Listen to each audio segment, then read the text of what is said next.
Today is all about how we picked out a daily driver for our full-time RV living setup that we were actually able to load and carry inside the back of our RV. This is the next episode of my Building Our Full-Time RV Setup series, which covers each step we took in chronological order as we build out our full-time setup. You can find the full playlist on my channel homepage, but I'll also link it down below. We've been traveling with this ridiculous little car for 4 years now, and it's been a blast exploring tens of thousands of miles of tight city streets, winding mountain roads, wide open interstates, and flat coastal highways. But why do we choose this particular vehicle? And how exactly do we load and haul it? If you watch my previous videos, you'll understand that our rig is what's called a toy hauler, which means it has a built-in garage for hauling toys.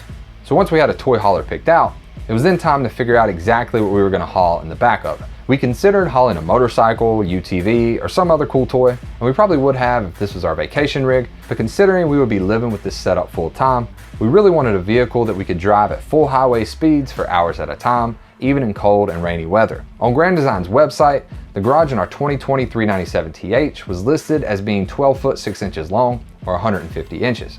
So we needed a vehicle that was shorter than that. This left us with 4 options: a Mitsubishi Mirage at 149.4 inches, a Chevy Spark at 143.1 inches, a Fiat 500 at 139.6 inches, and a Smart EQ for 2 at 106.1 inches. At 149.4 inches, the Mirage would have had less than an inch to spare, which was too close for comfort for me, so we eliminated that one. The Smart EQ was only available in electric and had a pitiful range of less than 60 miles, so we eliminated that one as well. This left the Chevy Spark and the Fiat 500. The Spark seemed like a perfectly nice economy car, but the Fiat just stuck out to us in a way the Chevy didn't. And that was even before we discovered the World of Abarth.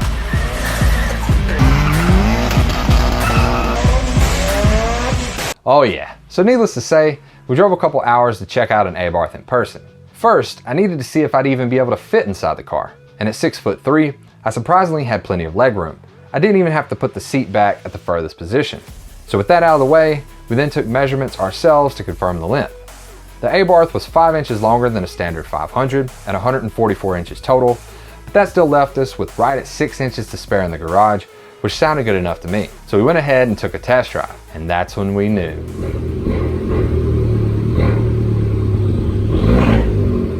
I want one. No.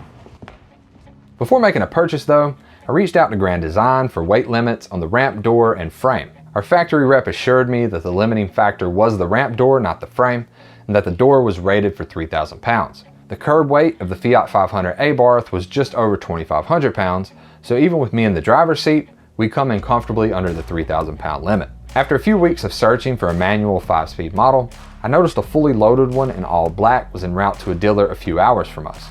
I negotiated the final price via email, and we put down a deposit before it was even delivered. Heated leather seats, power sunroof, premium rims, navigation. It even came with a Beats sound system, which actually sounds pretty terrible. I mean, how stupid is this little car? When we first picked it up, I installed a front and back facing dash cam, these Abarth seatbelt cushions for my wife's comfort, and then we had all of the paint corrected and protected with a ceramic coating. It also came with rear seats, but because we never carry anyone else, I removed those, threw them in storage, and that gave us a slight upgrade in cargo space. And because it's a hatchback, the massive amount of cargo you can actually fit inside of it is comical. Boxes, luggage, ladders. I've even stuffed a full-size mountain bike inside. It's the literal definition of a clown car. Then I added this roof rack, so even when we're carrying 2 full-size mountain bikes for exploring, we can still swing by a grocery store and go on a full shopping spree. But now that we had the car, the next step was figuring out the best way to load and secure it for travel. I ultimately decided on a custom E-Track solution mounted to the floor of the garage with these 1.25 inch lag bolts and then 4 ratcheting E-Track straps to secure each tire. At the front, we have a 2-foot E-Track rail on each side with a movable E-Chock that's mounted in the exact position necessary so that the front bumper of the vehicle can't touch the front wall of the garage once the front tire is up against the chock. Behind those E-Track rails are permanently mounted wheel chocks used for chocking the back of the front tires and for another strap attachment point.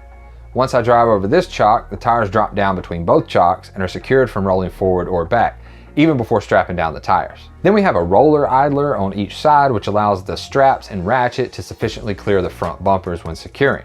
Then, to secure the rear tires, we have 4 more 2-foot rails. On travel days, I simply pull the car in, gently drop the front tires in between the two wheel chocks, pull the e-brake, squeeze my way out of the door, strap down all 4 tires, and that's it. We actually planned out the fit of the car and the e-track setup well before we took delivery of the RV, which was a little risky, but luckily it all worked out for us. I say luckily because although we were supposed to have 6 extra inches of length in the garage, it actually ended up being much less than that because of our 3-season garage doors, which take up some additional depth.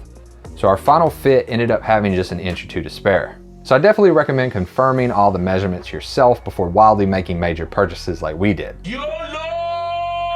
I'll put a link to all the parts we used for this setup in the description below, but you can also find them all at aroundthesunwego.com/shop. Just click on full-time RV living, then projects and mods, and then Fiat 500 garage transport. But now that we had figured out a daily driver for our full-time setup, the next step was to actually take delivery of our 43-foot RV from the dealership and get it home safely.